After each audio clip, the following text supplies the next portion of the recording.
رحم اللہ من قرأ الفاتحہ۔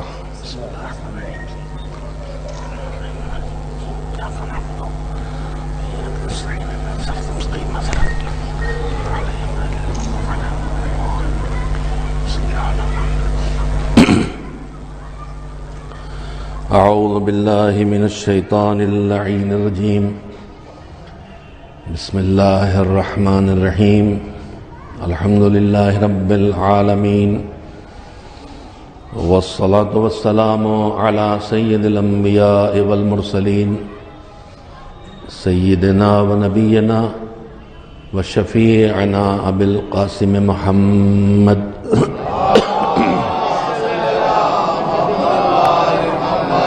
آل الطیبین الطاہرین المعصومین المظلومین،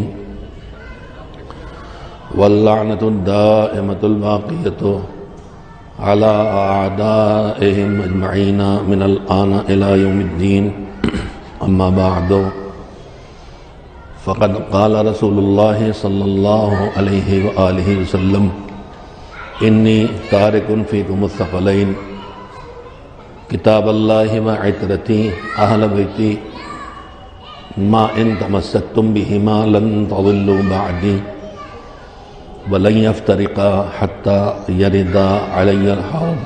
صلوات بھیجیں محمد و آل محمد علیہ وسلم۔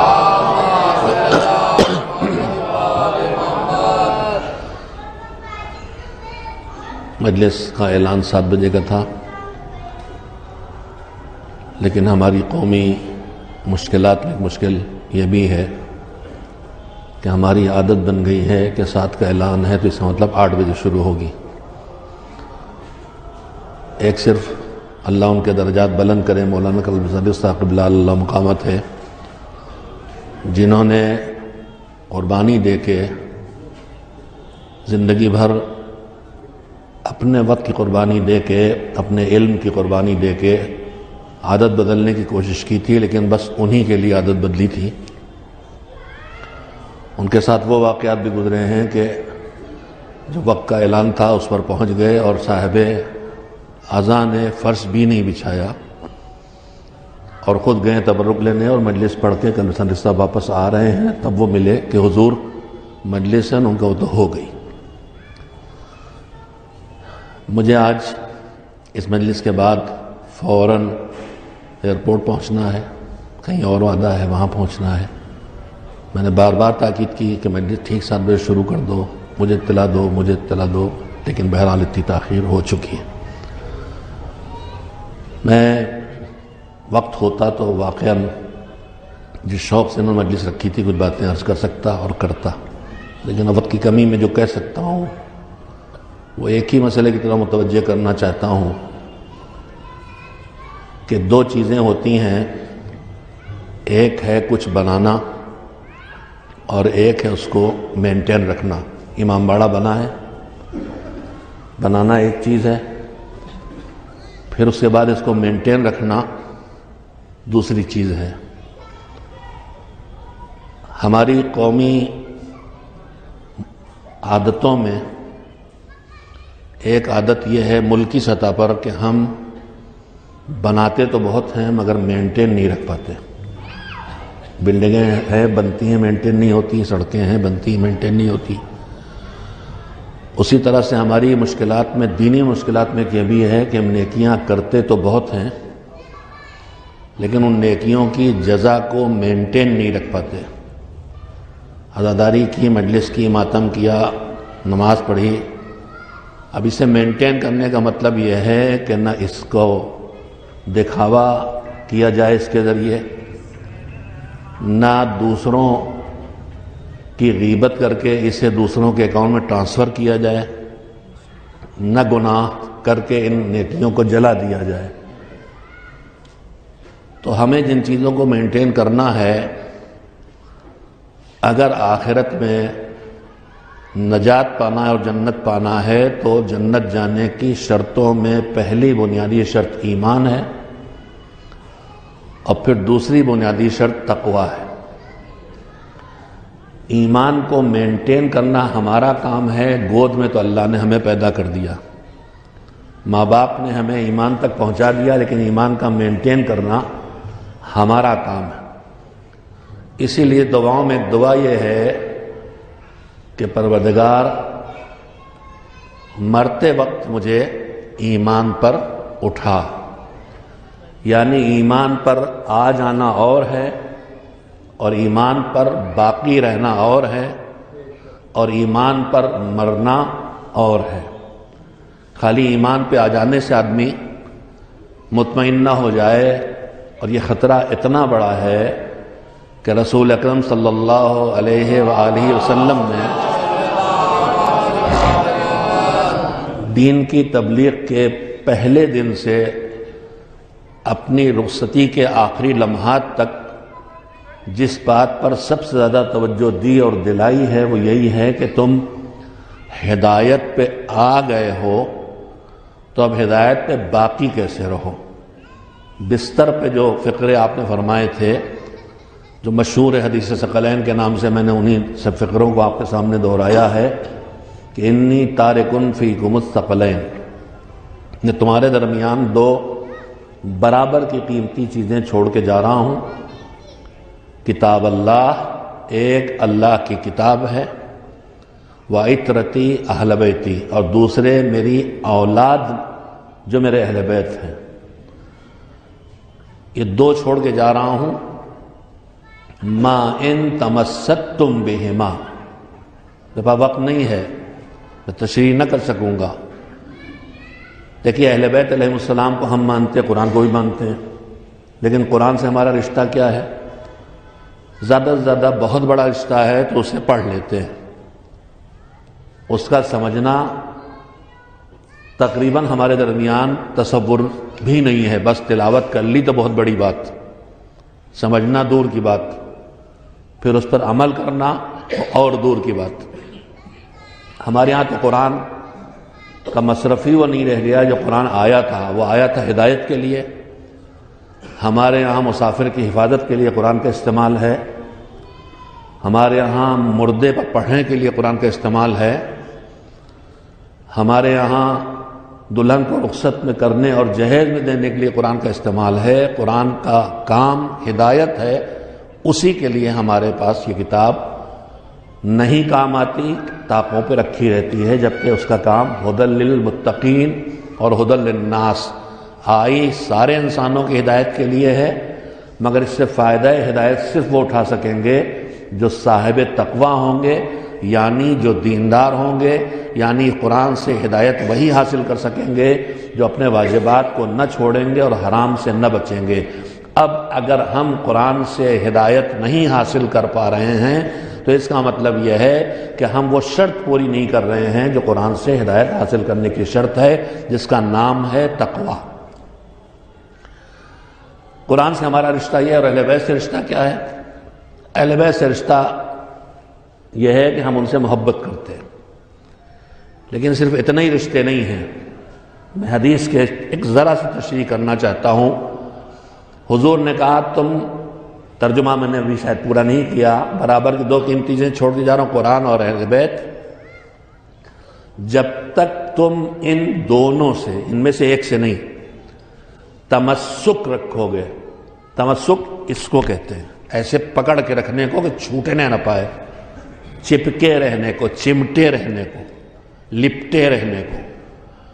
جب تک تم ان دونوں سے تمسک رکھو گے تب تک تم میرے بعد ہرگز گمراہ نہ ہوگے۔ تو اب اگر ہمیں بچنا ہے گمراہ ہونے سے، گمراہ ہونے کا مطلب کیا ہے؟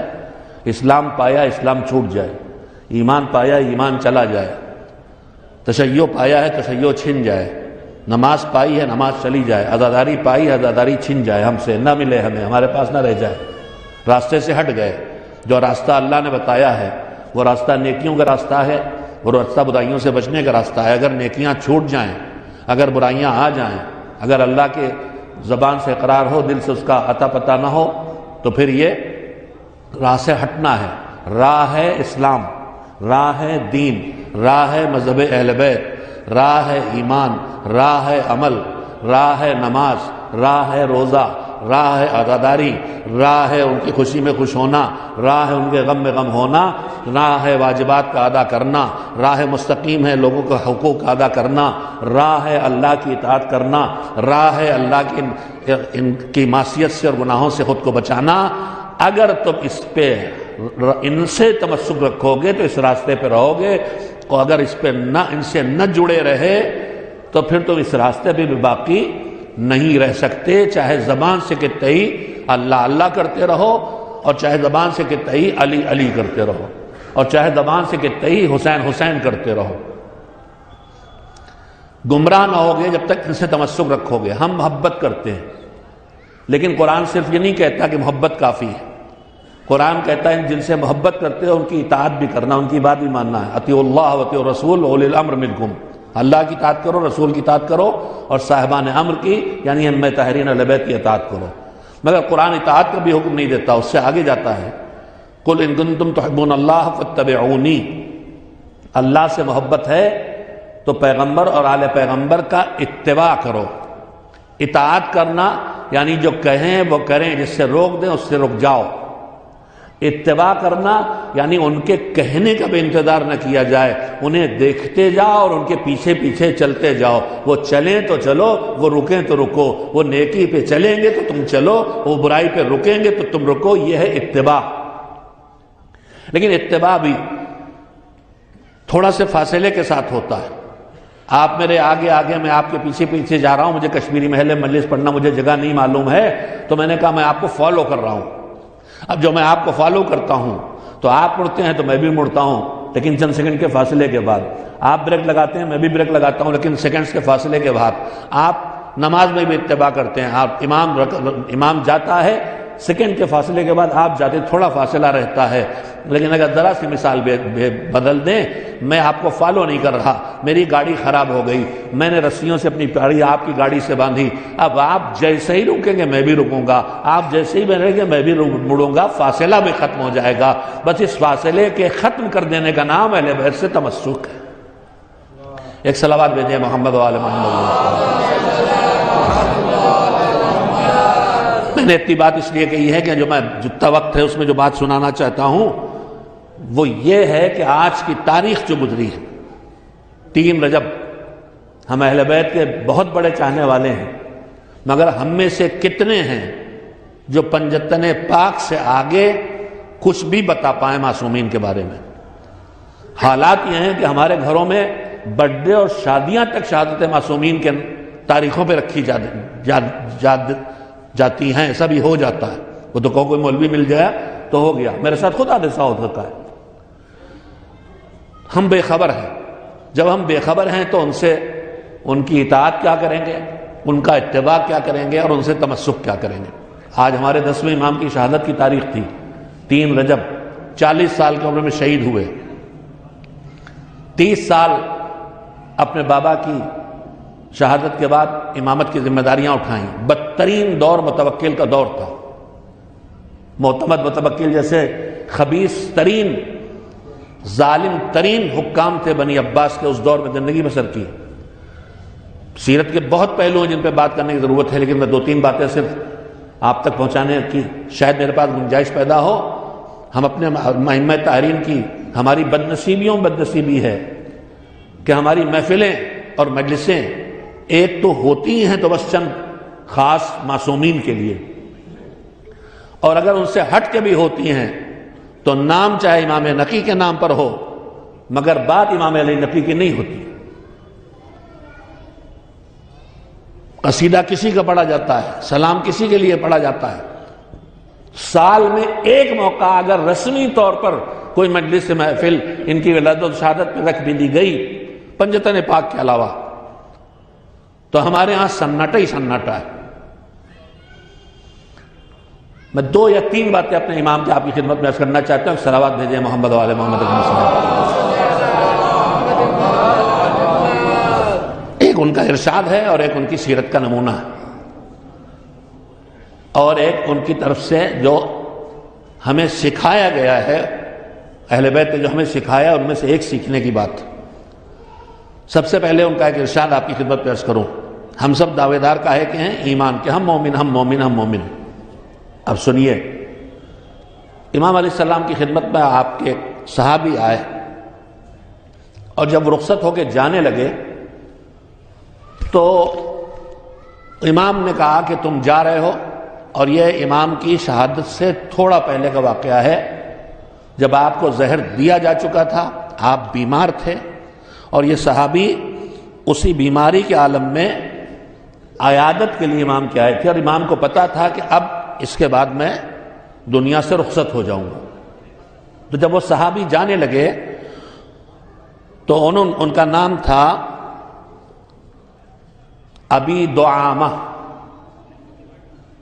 ابی دعامہ ان کا نام تھا۔ جب وہ عیادت کر کے جانے لگے تو امام نے کہا ذرا رکو، تم نے ہمارے ساتھ جو سلوک کیا ہے، جو برتاؤ کیا ہے، اس کی وجہ سے تمہارا حق ہمارے اوپر بنتا ہے۔ آپ ان لفظوں پہ توجہ دیں، صحابی ہیں، امام کے ساتھ کیا سلوک کریں گے؟ ہدایت لینا، ہدایت پانا، اور ان کے چاہنے والوں تک امام کا پیغام پہنچانا، یہی تو کیا ہے نا۔ تو یہ کیا تو اپنے لیے کیا، یا اپنی قوم کے لیے کیا، امام کے لیے نہیں کیا ہے۔ مگر امام کا کہتے کیا ہے کہ تم میرے کام آئے، میری امت کے کام آئے ہو، تو تم میرے کام آئے ہو، لہذا تمہارا حق میرے اوپر بنتا ہے۔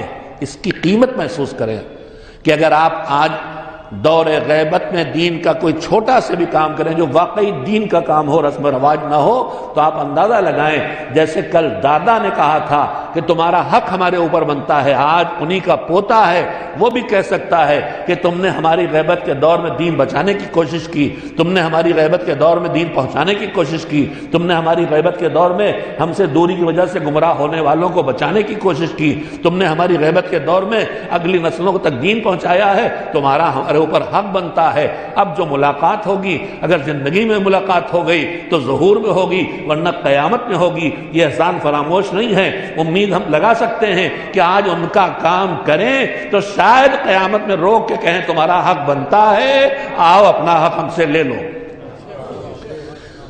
روکا امام نے، صلوات بھیجیں محمد۔ الفاظ روایت ہے قد وجب علیہ حقک،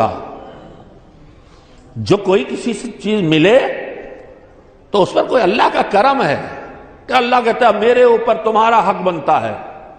کاہے کے لیے اللہ کے اوپر ہمارا حق بنتا ہے؟ زندگی اس کی دی ہوئی، وقت اس کا دیا ہوا، نعمتیں اس کی دی ہوئی، یہ اس کا کرم ہے کہ کہتا میرا حق ہے، میں تم کو روزی، تمہارا حق میرے اوپر بنتا ہے۔ ہم اس کے بنائے ہیں، اس کی ملکیت ہیں، ہمارا کوئی حق اس پہ نہیں بنتا، اس کا فضل ہے، ویسے ہی ان کا فضل ہے۔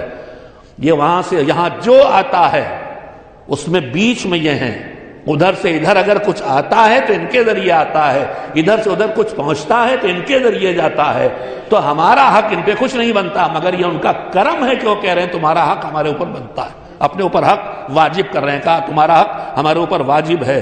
کیا حق واجب ہے؟ کہا کہ میں تمہیں ایک ایسی حدیث نہ سناؤں کہ جو تمہارا دل خوش کر دے۔ تو چالے والے نے کہا مولا اس سے زیادہ اور مجھے چاہیے کیا کہ آپ کی زبان مبارک سے ایسا سن لوں جس سے میرا دل خوش ہو جائے۔ تو امام نے فرمایا، کون سے امام ہیں؟ 10ویں امام ہیں۔ تو ان کے باپ دادا میں کتنے معصوم گزر گئے؟ مولا علی سے 10ویں پشت، اور مولا علی سے اوپر رسول اللہ۔ اب سنیے، فرمایا میرے بابا محمد ابن علی تقی نے فرمایا، امام کا نام لے رہا ہوں،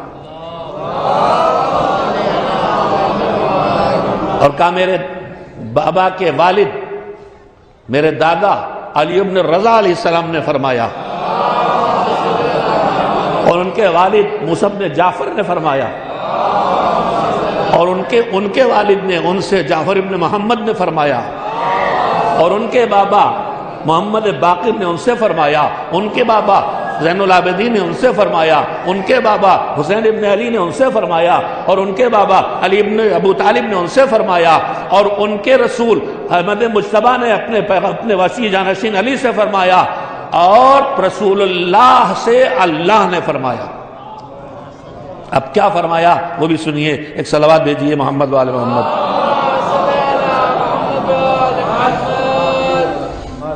رسول اللہ نے فرمایا، نہیں حدیث قدسی نہیں، اللہ کے ارشاد نہیں ہے، رسول اللہ نے فرمایا۔ کیا فرمایا؟ رسول اللہ نے مولا علی سے کہا علی لکھو۔ کبھی کبھی ہم بھی جو اپنے ماتحت ہوتے ہیں، گھر والے، بچے، بھائی، بیٹے، بہن، اہم بات ہوتی ہے تو زبانی یوں ہی کہہ دیتے ہیں، کوئی اہم بات ہوتی ہے تو کہتے ہیں لکھ لو، لکھو۔ تو رسول اللہ حضرت علی سے لکھوا رہے ہیں، حالانکہ نہ لکھے تو بھی نہیں بھولنے والوں میں، لیکن فرمایا اے علی لکھو، لکھو اس لیے تاکہ تمہارا لکھا آگے پہنچ جائے نسلوں تک۔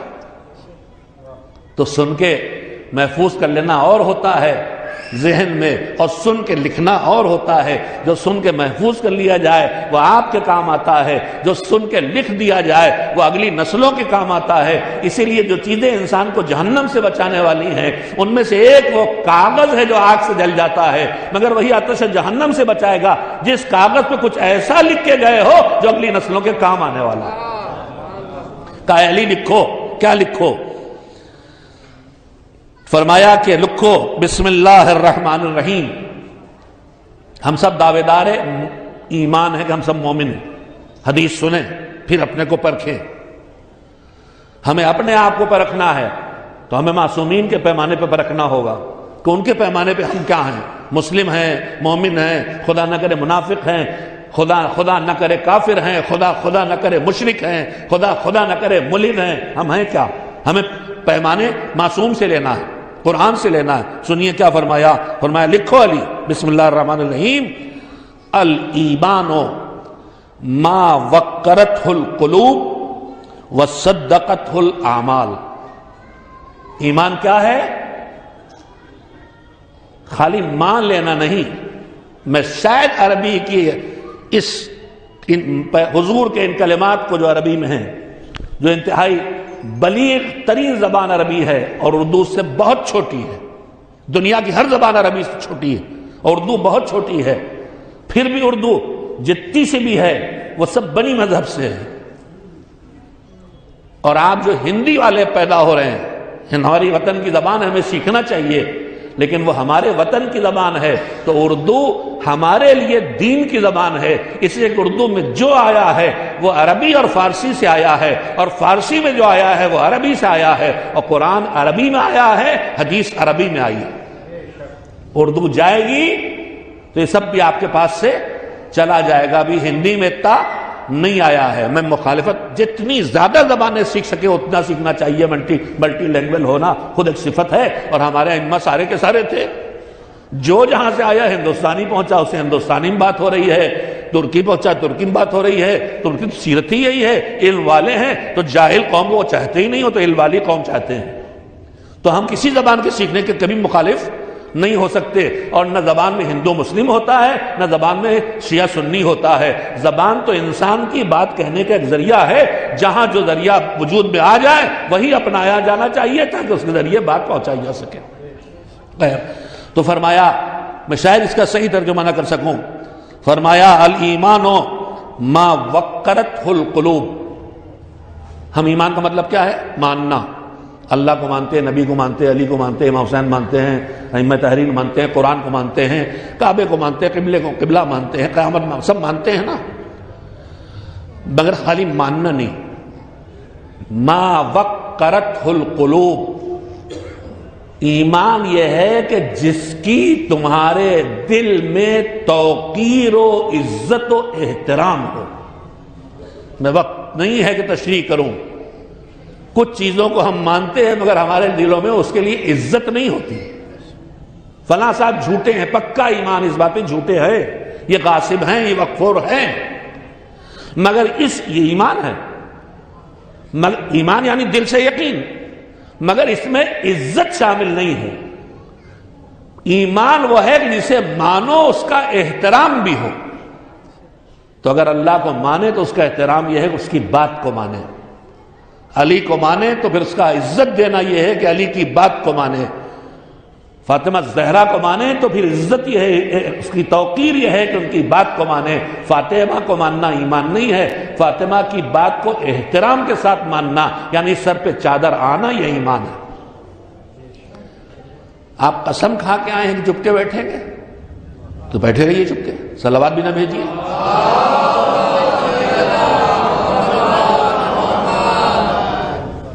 ڈھونڈیے گا اسے جسے مجلس پڑھنے کے لیے بلایا، اور گمنام تو اتنا ہی ہوں کہ جو اعلان فرما رہے تھے انہیں کو نہیں پتا تھا بڈھا کون ہے۔ صلوات بھیجیں محمد الایمان ما وقرته القلوب، ایمان خالی مان لینے کا نام نہیں ہے، جو مانو اس کو وقار دینے کا، اس کی عزت کرنے کا، اس کا احترام کرنے کا نام ہے۔ تم کسی کو مانتے ہو تو خود بخود احترام کرتے ہو۔ آپ قلب جواد صاحب کے اگر مرید ہیں، مانتے ہیں، تو آئیں گے تو آپ اٹھ کے کھڑے ہو جائیں گے۔ وہ کہیں گے چلیے جلوس نکالیے تو آپ نکالیں گے۔ یہ ہے ایمان، یہ نہیں خالی زندہ باد کے نعرے لگا جائے اور بات نہ مانی جائے۔ اور یہیں پہ حدیث نہیں رکتی، ما وقرته القلوب وصدقته الاعمال، خالی دل سے عزت نہ دو جو مانتے ہو، بلکہ تمہارے اعمال اور تمہارے کام اس کی تصدیق کریں۔ تم کہو اللہ کو مانتے ہو، نماز نہ پڑھو، تم کہو علی کو مانتے ہو، روزہ نہ رکھو، تم کہو پیغمبر کو مانتے ہو اور خمس نہ نکالو، تم کہو فاطمہ کو مانتے ہو اور سر پہ چادر نہ ڈالو، تو تم دعوے دار ہو اور جھوٹا دعویٰ کر رہے ہو ایمان کا۔ ایمان تو یہ ہے جس میں جس کے لیے دل میں احترام بھی ہو اور جس کی عمل تصدیق بھی کرتی چلی جائے۔ توحید ہے تو سدا دکھائی دے، تو عدالت الہیہ کا خیال ہے تو ظلم کسی پہ کرتے دکھائی نہ دو۔ اگر صادق اور امین مانتے ہو پیغمبر کو تو تمہاری زبان پہ جھوٹ آنے نہ پائے۔ ایمان خالی ماننے کا نام نہیں ہے، ایمان اس ماننے کا نام ہے جس کی تصدیق تمہارے اعمال کرتے چلے جائیں۔ ایک صلوات بھیجیں محمد و آل محمد علیہ السلام۔ اس کے بعد فرمایا والاسلام ما جرى علی اللسان، اسلام کیا ہے جو زبانوں پہ ہے، لا الہ الا اللہ محمد رسول اللہ، اشہد ان علی ولی اللہ ووصی رسول اللہ وخلیفتہ بلا فصل، سارا زور اسی پہ ہے۔ چیخ چیخ کے اذان میں کہتے رہو، لیکن جو خالی زبان پہ ہے، دل میں اس کے لیے احترام نہیں اور عمل میں اس کا ثبوت نہیں، تو وہ ایمان نہیں ہے، وہ اسلام ہے۔ اور اسلام کیا کرتا ہے؟ اسلام اتنا کرے گا کہ شادیاں جائز کر دے گا۔ زبان پہ بھی آ گیا تو شادیاں جائز ہو جائیں گی۔ یہ ایک حدیث پوری سنانا تھی، میں نے آپ کو سنا لی۔ ایک صلوات بھیجیں محمد والے محمد۔ دو نمونے اور تھے لیکن اب ان کے پیش کرنے کا وقت نہیں ہے، مگر ایک بات اور، ہم آپ سب اللہ کی بارگاہ سے، ہمارے پاس نعمتوں کی فراوانی ہے، اتنی نعمتیں ہیں، ان تعدوا نعمت اللہ لا تحصوها، اللہ کہہ رہا ہے کہ اگر تم اللہ کی نعمتوں کو گننا چاہو تو گن نہ پاؤ گے۔ یہ نہیں کہہ رہا، پیسے والوں سے نہیں کہہ رہا ہے، علم والوں سے نہیں کہہ رہا ہے، پاور والوں سے نہیں کہہ رہا ہے، خاندانیوں سے نہیں کہہ رہا ہے، سارے انسانوں سے کہہ رہا ہے، فقیر سے جو سڑک پہ پڑا ہے، جو بھوکا بھی ہے، اس غریب سے جو جاڑوں میں بھی بغیر سویٹر کے ٹہل رہا ہے۔ میں لکھنؤ پلا بڑا ہوں، لکھنؤ کا نہیں ہوں، لہذا میری دیہاتیت بھی آپ کو محسوس ہوگی اور لکھنؤ کی زبان بھی تھوڑی بہت کہیں آ سکتی ہے۔ وہ پھٹیچر بیچارہ جو پھٹی چپلیں پہنے ٹہل رہا ہے، بیچارہ کتنا غریب ہے، لیکن یہ بھی اللہ کہتا ہے سب اللہ کی نعمتوں کو اگر گننا چاہو تو گن نہ پاؤ گے۔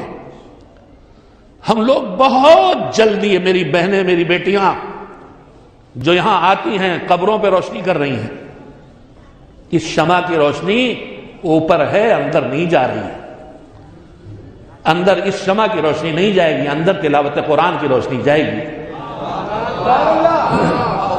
کہ اگربتی کی خوشبو اوپر گلے تو خراب کر رہی ہے، مگر اس اگربتی کی خوشبو اندر نہیں جائے گی۔ اگربتی کی خوشبو اندر نہیں جائے گی، اندر خوشبو بھیجنا ہے تو عمل خیر کر کے ان کے لیے صدقہ بھیجو۔ اتنا دھواں کر رکھا ہے کہ آپ کا میرا گلا خراب ہو رہا ہے۔ اذیت مومن حرام ہے۔ میں جانتا ہوں مجھے القاب کیا ملے ہیں، مجھے وہابی کہا جا چکا ہے، البتہ گلابی وہابی کہا گیا ہے۔ میں کہتا ہوں کہ کلو وہابی کہنا، پچھت کبرا وہابی کہنا، مگر حق گوئی سے باز نہیں آؤں گا۔ یہ میری بہنیں یہاں قبروں پہ آ کے کیا کر رہی ہیں؟ صرف ایک کار ثواب جہاں قبر پہ آ کے کر سکتی ہو، اور وہ ہے بیٹھ کے تلاوت کرنا۔ 7 مرتبہ اِنَّا أَنزَلْنَا پڑھو، جب آؤ تب پڑھو، سورہ ہم 3 بار توحید پڑھو، سورہ یاسین پڑھو، سورہ صافات پڑھو، آنے سے پہلے جانے کے بعد ان کے لیے صدقہ دو۔ یہ روشنی میں موم بتی قبر پہ جلانا، اسی کا نام تبذیر ہے جو قرآن میں حرام ہے۔ نہ کہے گا آپ سے کوئی قرآن میں 2 چیزیں حرام، ہاں دیکھیے کاٹ دیا گیا، آپ نے نہیں کاٹا، شیطان کاٹتا ہے۔ ایک صلوات بھیجیں محمد وعلی محمد۔ یہ اتنا دھواں جو لوبان کا اٹھ رہا ہے، ہمارا کانسیپٹ کلیئر نہیں ہے۔ رسول اللہ نے لوبان جلانے کے لیے نہیں کہا ہے، جہاں مواقع ہیں وہاں خوشبو کے لیے کہا ہے۔ اگر بتی دین میں وارد نہیں ہوئی ہے، خوشبو دین میں آئی ہے، شمع موم بتی نہیں آئی ہے، روشنی آئی ہے۔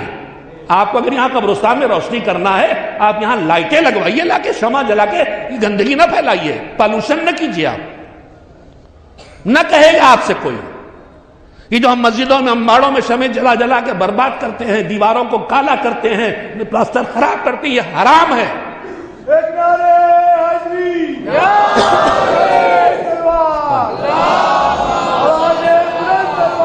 میری بوتل کہاں ہے؟ میری بوتل رکھی ہے پہ، صلوات بھیجیں محمد علیہ وسلم۔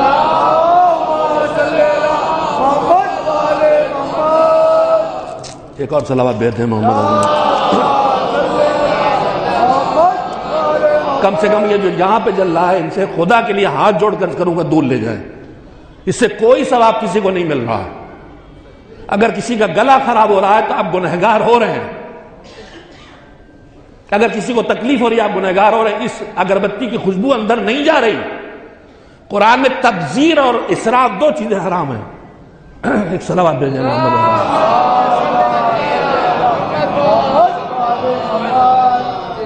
میری بہنیں کفر کے فتوے مجھے دے دیں گی، مگر میں حق گوئی کروں گا، شاید ان میں سے سمجھ میں آ جائے۔ یہ جتنے پیسے کی آپ نے اگربتی اور موم بتی خریدی اور لوبان، یہ کسی بھوکے کو جا کے دے دیجئے، جس کو جاڑے لگ رہے ہیں اس کے لیے موزے خرید کے لا کے دے دیجئے۔ اتنا فائدہ قبر کے اندر پہنچے گا جو آپ سمجھ نہیں سکتی۔ یہ کر رہی ہیں آپ، اس سے کچھ فائدہ نہیں ہو رہا، اس سے نقصان ہو رہا۔ 2 چیزیں، ایک اسراف، ایک تبذیر۔ اسراف حیثیت سے زیادہ خرچ کرنا، جو آج ایصال ثواب کے نام پہ ہمارے گھروں میں مصیبت آئی ہے۔ 40ویں کے کھانے جو مہمان آیا اسے کھلا تو بھوکا نہ جائے، لیکن ولیموں جیسے کھانے ہو رہے ہیں۔ یہ اسراف، اپنی حیثیت زیادہ خرچ کرنا اسراف ہے، اللہ کہیں نہیں کہتا۔ اور ضائع کرنا تبذیر ہے، فیشن میں بھی تبذیر۔ بفے سسٹم، کھڑے ہو کے کھا رہے، کھائیے، ہم اب بیٹھنے کی جگہ نہیں، کوئی بات نہیں، حرام نہیں ہے، آداب کے خلاف ہے، کرسیاں پڑی ہوں بیٹھ جائیے۔ جو حرام نہیں میں اسے حرام میں نہیں مناتا، ہماری مجبوری، اب جگہ نہیں ہمارے پاس۔ لیکن پہلی مرتبہ نکالا تو ہوس میں اتنا لے لیا کہ پتہ نہیں بعد میں بچے کہ نہ بچے، کیا بعد میں پھینکنا پڑ رہا ہے۔ ہر بفے سسٹم میں کم سے کم 20% جو کھانا پکتا ہے وہ پھینکتا ہے۔ یہ تبذیر ہے، بربادی ہے، حرام ہے۔ میں نے باتیں کہتے کہتے بھی جو بات سامنے آئی کہہ دی، یہ پھول، یہ گلاب باہر ڈال رہے ہو، یہ تبذیر ہے، ضائع کر رہے ہو نعمت خدا کو۔ خوشبو اندر پہنچانا ہے، تلاوت کرو، صدقہ دو۔ اتنی تاکید صدقے کی گئی مرحومین کے لیے۔ صدقے کا مطلب 2 روپیہ دینا نہیں ہوتا، صدقے کا مطلب اپنی حیثیت کے مطابق کار خیر کرنا۔ جس کی آمدنی 20 روپے روز ہے اس کے لیے 2 روپے بھی بڑے ہیں، جس کی 100 روپے روز ہے اس کے لیے 5 روپے بڑے ہیں، لیکن جس کی 10,000 روپے روز ہے اس کا صدقہ 5-10 روپے نہیں ہے۔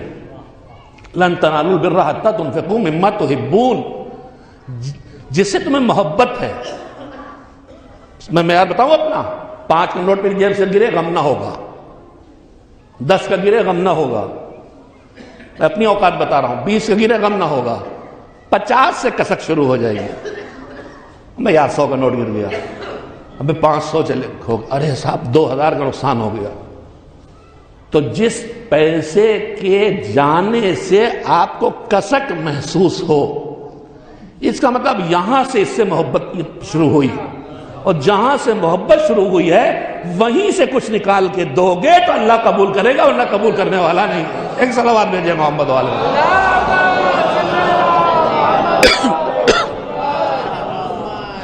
دعا کیجئے میری فلائٹ لیٹ ہو جائے، چھوٹے نہ۔ ایک صلوات مل جل کے بھیجے محمد والے محمد علیہ وسلم۔ بہرحال جو دوسری بات سنا، ہم لوگ نعمتوں میں ڈوبے ہوئے ہیں مگر ہم شکوہ بہت جلدی کرتے ہیں۔ ہماری بہنیں ساری بیماری ہمارے گھر میں، ہم تو ہر درگاہ میں جا کے پھول چڑھاتے ہیں۔ آپ کرتی ہی وہ نہیں جو آپ کو کرنا چاہیے۔ پھول چڑھانے سے نہیں ہونے والا، جا کے مصلی پہ بیٹھ کے علم پکڑ کے کبھی سجدے میں پیشانی رکھ کے پروردگار تو کریم ہے، تجھے تیرے پسندیدہ بندوں کا واسطہ، فاطمہ زہرا کا واسطہ، حبیب مصطفیٰ کا واسطہ، علی مرتضیٰ کا واسطہ، پروردگار میں گنہگار ہوں میری سن لے۔ یا سجدے میں جا کے کرو، یا جاؤ کم سے کم کہیں زری شبیہ زری جو بنی ہوئی ہے جو یاد دلاتی ہے، جاؤ کم سے کم یہی کھڑے ہو جاؤ کہ مولا آپ تک نہیں پہنچ پائے، آپ کی زری تک نہیں پہنچ پائے، ہمارے بزرگوں نے آپ کی یاد کے لیے چیز بنا دی ہے، یہاں آ کے آپ کی یاد آتی ہے، مولا میں پریشان ہوں، میری آواز سیدھے اللہ تک نہیں پہنچتی، آپ کے پاس اختیار ہے، آپ ذریعہ ہیں ادھر سے ادھر پہنچانے کا، آپ میری بات پہنچا دیجئے، میری مشکل سے مجھے نجات دلوا دیجئے۔ یہ راستے اپناؤ، نہ کہ پھول چڑھا دیے، 2 شیرمالی جمع کی، ایک واپس۔ ہو رہا درگاہ عباس میں؟ نہیں ہو رہا۔ ہمیں بولو بھائی، میں جب بچہ تھا نادمیاں پڑھتا تھا تو میں بھی جاتا تھا نا۔ 2 لیجئے، ایک واپس تبرک کی، ایک جو اندر گئی گھوم کے پھر باہر۔ ہم لوگ سمجھتے تھے بچہ ہو گیا سب ہو گیا، نہ زیارہ وارثہ پڑھی، اب بہت بڑا بدلہ ہے مگر اور بدلنا چاہیے۔ زیارت وارثہ پڑھیں مگر نماز وقت نہ پڑھیں۔ پھول ہار جو آپ چڑھاتے ہیں تو کوئی چڑھانے بلائے نہیں انہوں نے۔ حسین کی زیارت یعنی ان سے ملنے گئے ہو نا، عباس زیارت یعنی ان سے ملنے گئے ہو نا، تو میں آپ سے ایک ہی جملہ کہنا چاہتا ہوں، ان سے ملنے گئے ہیں تو وہ تو نماز کا وقت ہے، وہ اپنے اللہ سے ملاقات میں مصروف ہے کہ آپ سے ملیں گے؟ نشاد کہہ نہ سکا میں اپنی بات۔ آپ نے مجلس رکھی گھر میں عین نماز وقت، میری بہنیں ہر شب جمعہ نوچندی، نہ جانے چندی اور نوچندی کہاں سے آیا مجھے نہیں معلوم، اسلام میں میں نے کہیں نہیں پڑھا ہے، نہ چندہ پڑھا نہ نوچندہ پڑھا نہ نوچندی پڑھی، کہاں سے آیا مجھے نہیں پتا۔ میں اتنا جانتا ہوں ایسے ہر لغویات پڑوسی مذہبوں سے آئے ہیں یا اندر کے کھانے پینے والے ملاؤں اور صوفیوں اور باباؤں سے آئے ہیں۔ ہر جگہ حلوہ پوری، ہر جگہ شیرمال کباب، یہ سب کھانے کے کاروبار ہے۔ اسلام کھانے کے دھندے بتاتا ہی نہیں، اسلام کھلانے کے دھندے بتاتا ہے۔ اسلام ولیمہ کھلانے کو کہتا ہے، اسلام کفارہ دینے کو کہتا ہے۔ خیر، بات سے بات نکلتی چلی جا رہی ہے۔ ہمارے ہاں نوچندی جمعرات ٹھیک مغربین کی نماز سے وقت ہمارے ہر گھر سے ہماری بہنوں بیٹیوں کی نوحے کی آواز آتی ہے۔ ہماری مجلسیں عین وقت نماز پہ فرش رضا بچھا ہے، اور ہمارا دعویٰ کیا ہے؟ اور سچ ہے۔ آیت اللہ العظمیٰ خوئی رحمت اللہ علیہ جیسا محقق کہتا ہے کہ روایات سے اس بات کا اطمینان ہے کہ جب ان کے ذکر کے لیے فرش بچھتا ہے تو وہ آتے ہیں۔ اب کیسے آتے ہیں، ان کے آنے کی کیفیت کا اس سے بحث نہیں، مگر میں آپ سے پوچھنا چاہتا ہوں، آپ مجھے صرف مثال دے رہا ہوں، میری کوئی اوقات ہی نہیں ہے، آپ مجھے اپنے گھر چائے کے لیے بلا رہے ہیں، اور میں اتفاق سے میرے بزرگوں نے جن کی تربیت پائی، جس میں غلام عسکری سر فہرست ہے، جس نے بہت گالیاں سنی شہر میں دین پہنچانے کی سزا میں، جسے وہابی کا نام دیا گیا، جو روتا بھی تھا رلاتا بھی تھا، اسے عزاداری کا مخالف کہا گیا، اس کے کیسے سن لو جا کے، کیا وہابی لگتا ہے کہیں سے؟ میں اس گود میں پلا ہوں۔ میرے بچپن میں اول وقت نماز کا کوئی تصور نہیں تھا، مدرسوں میں جماعت نہیں تھی، اول وقت نماز ہوتی نہیں تھی۔ یہ تو آپ نے بدلا ہوا ہندوستان دیکھا جوان بیٹھے، مگر آج بھی اس کا اثرات ہے۔ ہماری درگاہوں میں سب سے زیادہ بھیڑ، میرا راستہ ہے تنظیم مقادیر دفتر سے میرے گھر کے بیچ میں جو مسجد پڑتی ہے، پرانا نام اس کا ہے جناتوں والی مسجد، ایک امین آباد میں تھی، ایک یہاں تھی، رول نمبر لکھے ہوئے جنات بابا اس سے بڑی بدنصیبی کیا ہے کہ اس مسجد میں بھی آگے جنات بابا سے مدد لے رہے ہو. شادی کی پرچیاں، رول نمبر، اس سے کیا مدد لے رہے ہو جو تمہارا رول نمبر نہیں جانتا؟ بھائی مدد اس سے مانگو جو تم سے رول نمبر جاننے کا ضرورت مند نہیں ہے. تم کہو بس میری مدد کر. شاید نہیں بیچ سکا بات. ان سے کیا مانگ رہے جن کو رول نمبر لکھ کے دو گے؟ فاتحہ پڑھتے ہیں فلاں ابن فلاں. ارے بھیا یہ کوئی عدالت نہیں کوئی دوسرا بلا لیا جائے گا. تمہارے دماغ میں جو آدمی ہے اللہ پہلے سے جانتا، وہاں پہنچا رہا ہے وہ. مگر میں اگر کہہ دوں مرحوم کے لیے فاتحہ تو کوئی ضرور کہے گا فلاں بنت فلاں. تو ہمارے کانسیپٹ کہاں سے کہاں. بہرحال وقت نماز ہم نے مجلس کا فرشادہ بچھایا. آتے ہیں ہم بلانا چاہتے ہیں اس لیے بلا رہے کر رہے ہیں. شادیوں مجلس رکھی جاتی ہے اسی لیے اس بہانے وہ آ جائیں. مگر کب آئیں گے؟ آپ مجھے بلائیں. میں اس گود میں پلا ہوں کہ مجھے عادت ہو گئی ہے وقت نماز پڑھنے کی. آپ مجھے چائے کے وقت، نماز کے وقت چائے میں بلائیے. میں ہاتھ جوڑ کے کہوں گا بھائی یہ نماز وقت ہے، نماز پڑھ لینے دیے پھر آؤں گا. تو اگر ائمہ کو بلانا ہے، اگر معراج رسالت تک پہنچنا ہے، اگر ائمہ اماموں کو مہمان کرنا ہے تو یہ خیال رکھو جو ان کا اول وقت نماز اللہ سے رابطے کا ہے اس وقت فرش ادا پہ انہیں نہ بلاؤ. انہیں تب بلاؤ جب وہ اللہ سے رابطہ کر چکے ہوں. اس نماز سے اس مجلس کو نہ ٹکراؤ خدا کے لیے. میں اس بہت بحث میں نہیں جانا چاہتا، باتیں کرتا رہتا ہوں. دھوکے دیے جاتے ہیں آپ کو. اس کی قضا ہے، اس کی قضا نہیں. قضا اس کی ہوتی ہے جس کا وقت معین ہو. نماز وقت معین ہے، نہیں پڑھیں گے قضا ہوگی، گنہگار ہوئے. عزاداری کی قضا ہے ہی نہیں. کیوں نہیں؟ اس سے عزاداری کا کوئی وقت ہی نہیں ہے. جب چاہو تو مجلس کر لو. تو پھر ٹکراؤ کی کیفیت کیوں ہو؟ خیر صلوات بھیجیں محمد و آل محمد علیہ السلام پر. ہم شاکی، ہمارے پاس اتنی نعمتیں گن نہیں سکتے مگر ہم تھوڑی سی مصیبت میں شکوہ کرتے ہیں. شکوہ کرنے لگتے ہیں کبھی اللہ کا، ہم اتنے دیندار، ہم چڑھاوا چڑھائیں، ہم قربانی دیں، ہم ولیمہ کریں، ہم یہ کریں، ہم وہ کریں ہمارے ساتھ. تو اسی مزاج کے سلسلے میں ایک روایت سنانا چاہتا ہوں. راوی ہیں جناب ابو ہاشم جعفری جو نہایت درجہ معتبر راویان حدیث میں ہیں اور جن کے ذریعے بکثرت روایات جنہیں علماء نے صحیح مانا ہے ائمہ سے ہم تک پہنچی ہیں، جن میں ہدایات زندگی ہیں. ابو ہاشم جعفری کہتے ہیں کہ بہت مفلسی اور تنگدستی کا شکار ہو گیا اور اب میرے پاس کوئی راستہ نہیں تھا سوائے اس کے کہ میں اپنے امام کے پاس جاؤں. اور یہ دروازہ کون سا تھا؟ یہ جہاں مانگنے سے پہلے دے دیا جاتا تھا. جہاں مانگنا نہیں پڑتا تھا، مانگنے سے پہلے دے دیا جاتا تھا.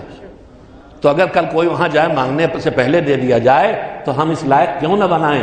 ایسے کیوں نہ ہو کہ وہ بھی ہمیں مانگنے سے پہلے دے دیا کریں. ان کے ایسے کیوں نہ ہو جائیں کہ وہ ہمیں مانگنے سے پہلے ہمیں دے دیا کریں. مانگنے جاتا تھا مانگنے سے پہلے دے دیتے تھے. ابو ہاشم جعفری کہتے ہیں میں بہت تنگ دست تھا، کوئی راستہ مجھے جب نہ ملا تو پھر میں نے سوچا کوئی راستہ اور نہیں اس کے علاوہ کہ میں اپنے امام کے پاس جاؤں. 10ویں امام کی خدمت میں حاضر ہوئے. سلام کر کے بیٹھے. آئے کیوں ہیں؟ یہ کہنے کہ میں بہت پریشان حال ہو چکا ہوں، بہت تنگ دست ہوں، مولا میری کچھ مدد کر دیجیے. اس سے پہلے کہ وہ کچھ کہیں امام نے گفتگو شروع کی. فرمایا اے ابو الہاشم، پروردگار عالم نے تمہارے اوپر بہت سے تمہیں نعمتیں عطا کی ہیں، کیا تم ان کا شکر ادا کرنا چاہتے ہو؟ وہ آئے کیوں تھے؟ کیوں آئے تھے؟ مفلس ہوں، تنگ دست ہوں، روزی سے پریشان ہوں، یہی کہنے آئے تھے نا. حالات سے تنگ ہوں، یہ کہنے آئے تھے.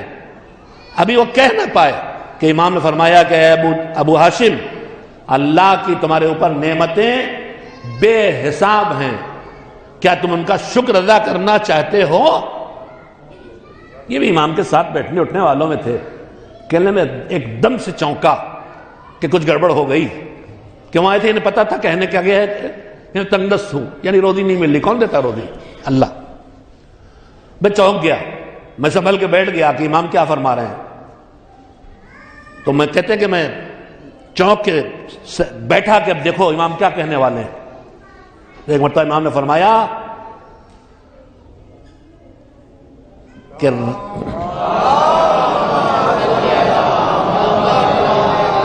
ایک اور اس سے بھی ہلکی صلوات دیجیے، دیکھا جائے گا۔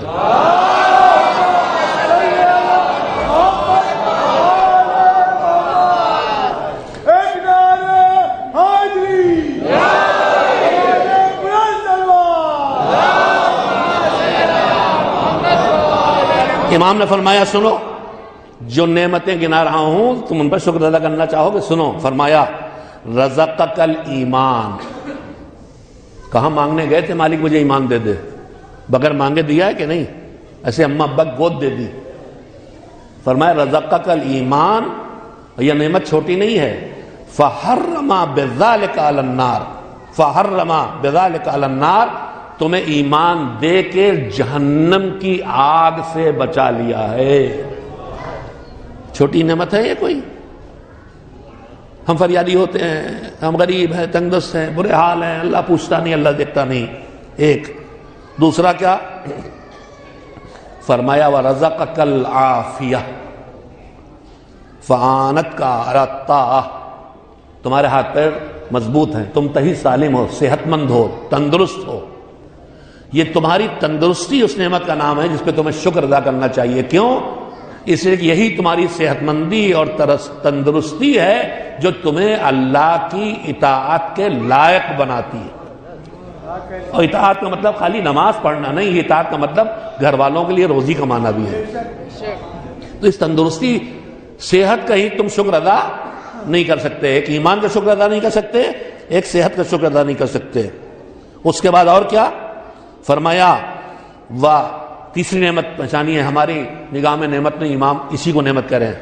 فرمایا وَرَزَقَكَ الْقُنُوعَ، قنوت نہیں، قنوع، تمہیں قناعت دی ہے، جتنا ملے اس میں بسر کرتے ہو۔ قناعت یعنی جتنا ملے، میری بہنیں سن رہی ہو تو سن لیں، جتنا ملے اسی میں بسر کرو، یہ ہے قناعت۔ یہ کیا دیتی ہے؟ فرمایا رزقک القنوع، تمہیں قناعت دی ہے۔ فصانت کا عن الناس، قناعت ہوگی تو کہیں ہاتھ پھیلا کے ذلیل نہ ہوگی، قناعت نہ ہوگی تو ہاتھ پھیلا کے ذلیل ہوتے رہو گے، تمہیں ذلت سے بچایا ہے۔ ایک صلوات بھیجیں محمد و آل محمد۔ اس کے بعد امام نے خود فرمایا یا ابا ہاشم انما ابتدأتک بہذا لأننی ظننت انک قد تريد ان تشکو لی من فعل بک ھذا۔ یہ تین باتیں میں نے تم کو کیوں سنائی، نعمتیں کیوں گنائی؟ کون کون نعمت؟ بھول کے جائیے گا۔ ایمان کی نعمت جہنم سے بچا رہی، تندرستی جو اللہ کی اطاعت کی راہ دکھا رہی، اور تیسری کون سی؟ اتنی جلدی بھول گئے؟ قناعت، جو لوگوں کے سامنے ذلیل و رسوا ہونے سے چادر کے اندر پیر ہیں، چادر کے باہر پیر پھیلاتے ہی نہیں کہ ذلیل ہونا پڑے۔ اس کا امام نے کہا کہ میں نے تم سے بات کیوں کہی، سن لو۔ تم آئے تو مجھے پتا تھا کہ تم میرے پاس اس کی شکایت کرنے آئے ہو جس نے تم کو اتنی بڑی بڑی نعمتیں دے رکھی ہیں۔ کاش یہ جملہ آپ محسوس کریں۔ کس کی شکایت؟ تنگ دستی کی شکایت، اللہ کی شکایت کہ تم میرے پاس اس کی شکایت کرنے آئے ہو جس نے تم کو اتنی بڑی بڑی نعمتیں دے رکھی ہیں، اس لیے میں نے پہلے ہی تم سے کہہ دیا کہ تم اس کی شکایت نہ کرو۔ اب اس کے بعد دیکھیے، یہ اس گھر والے ہیں جو بن مانگے دیتے ہیں۔ کہ آپ سنو، تمہارے لیے میں نے 100 دینار، آج کل کی زبان میں تھوڑی پرانی 100 اشرفی، ایک اشرفی 10 گرام کی بھی جوڑ لیں، اگر مجھے نہیں پتا کتنے کی ہوتی تھی اشرفی، 10 کی نہیں ہوتی رہی ہوگی، اتنی بڑی ہوتی تھی۔ 100 سونے کی دینار تمہارے لیے غلام سے کہہ دیے جو تم کو دے دے گا۔ اس دروازے پہ آؤ گے تو دین بھی ہاتھوں میں آ جائے گا، دنیا بھی ہاتھوں میں آ جائے گا۔ ایک صلوات بھیجے محمد والا۔ سیرت کے نمونے اور تھے لیکن وقت نہیں ہے، ہم اپنے اماموں سے واقف نہیں ہیں، اپنے امام کی سیرت کو نہیں جانتے ہیں۔ میں آپ سے یہی اتنی سی بات عرض کر دینا چاہتا ہوں، ہمارے یہاں ایک رسم ہے، مدرسوں میں، اسکولوں میں، کالجوں میں ہر موقع پہ چھٹی۔ آج بھی اسے 26 جنوری جو یوم جمہوریت، چھٹی، لیکن اس میں کم سے کم ایک جھنڈا پھہرایا جاتا ہے، کچھ آج کے بارے میں بتایا جاتا ہے۔ لیکن اور دنوں بس چھٹی ہو جاتی ہے. مدرسوں میں یہی حال ہے.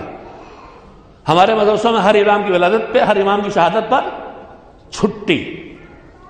چھٹی کا مطلب یہ چھٹا ہو گیا. کل تک جو کچھ سیکھ رہے تھے آج اس کو بھی نہیں سیکھیں گے. آج پتنگ بازی کریں گے، آج کرکٹ کھیلیں گے، آج دن بھر موبائل ہاتھ میں لے کے رہیں گے. یہی کریں گے، چھٹی ہوگی تو. ہم نے نظام اپنی خود ستائی نہیں، میں آپ کی خدمت پہ تحفہ پیش کرنا چاہتا ہوں. ہم نے اس نظام کو اتنا سے بدلا کہ ہاں یوم شہادت ہے، یوم ولادت ہے، آج تعطیل ہے. مگر تعطیل اس کی ہے کہ جو روز پڑھتے ہو، نئے سر، منطق، فلسفہ، حدیث، اصول، تفسیر، جو بھی پڑھتے ہو، فقہ، وہ سب نہیں پڑھو گے. آج چھٹی ہے مگر چھٹی نہیں ہے. ریگولر کلاسز کی چھٹی ہے مگر آج جس امام کی ولادت یا شہادت ہے اس پر سیمینار ہے. آج تم 3 گھنٹے 4 گھنٹے بیٹھو گے.